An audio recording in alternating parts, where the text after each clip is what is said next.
The one thing they all have in common, I think, is they're hungry. And I know that sounds simplistic, but I believe that's the single most important element that separates the quality of people's lives.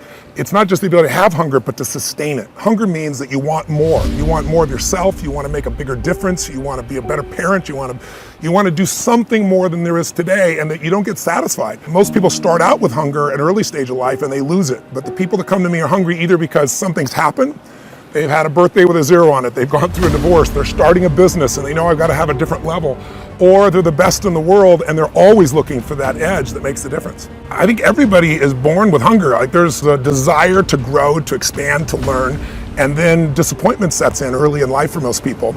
And then we look to blame something outside of ourselves. And there are many events in our lives that can affect us all. We've all had pain and challenges. But I think if you can find within yourself the part of you that wants to constantly give something more than yourself, if you can find a mission larger than yourself, then you're more pulled to do something than trying to push yourself. And pull has much more power than push. I always say motive does matter. That if your motive is to serve something greater, there is an energy that comes up inside of you. So I feed 2 million people a year because somebody fed my family when I was 11 years old, and now this year we're feeding 4 million. I want to do more in that area. And every business I'm in, that drive just doesn't go away. The capacity to strengthen and increase your hunger is the one common denominator amongst the most successful people. They've never lost their hunger. Most people are hungry to achieve a certain amount, make a certain amount of money, and then they get comfortable and relax, or to get a certain level of fitness and then they relax.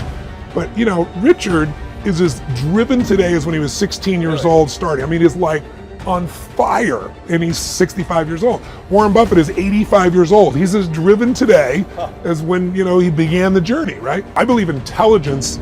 I love people that are wickedly smart, and I work to be wickedly smart by educating and training myself and so forth, and training my brain. There's a lot of intelligent people who can't fight their way out of a paper bag, right? Absolutely. Hunger is the ultimate driver, because if you're hungry, you can get the strategy, you can get the answer. If you can't model it, you can find it. So hunger, modeling would be maybe the next best skill. Knowing that success leaves clues. The best way is get around where it's better and things will hit you.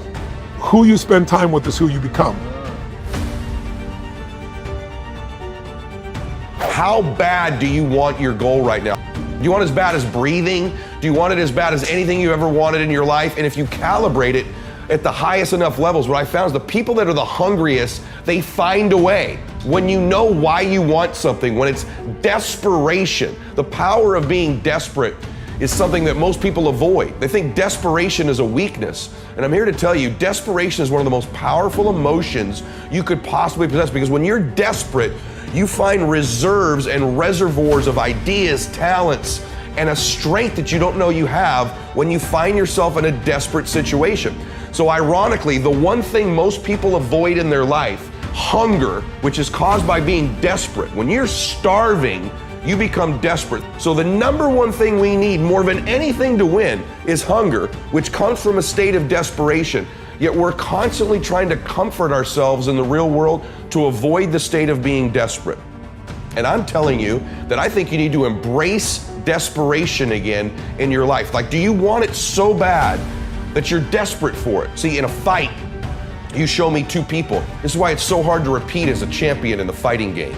Because you show me someone who's up and coming, who's hungry for that title, who's never had it before, who can taste it, who knows if they win that belt, their whole life's gonna change. They're gonna be champion of the world, all the endorsements, all the money, all their family life, all their parents' lives are gonna change. You show me somebody chasing that, hungry for it, against someone who's just trying to hold on to a title.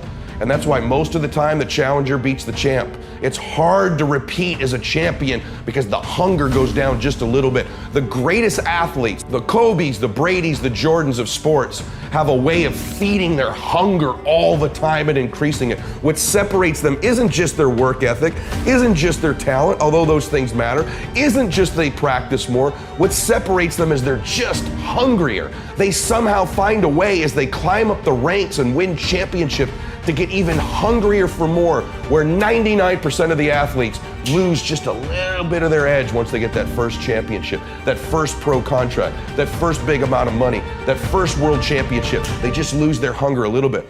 And then there's the elite, they get hungrier. It feeds the beast.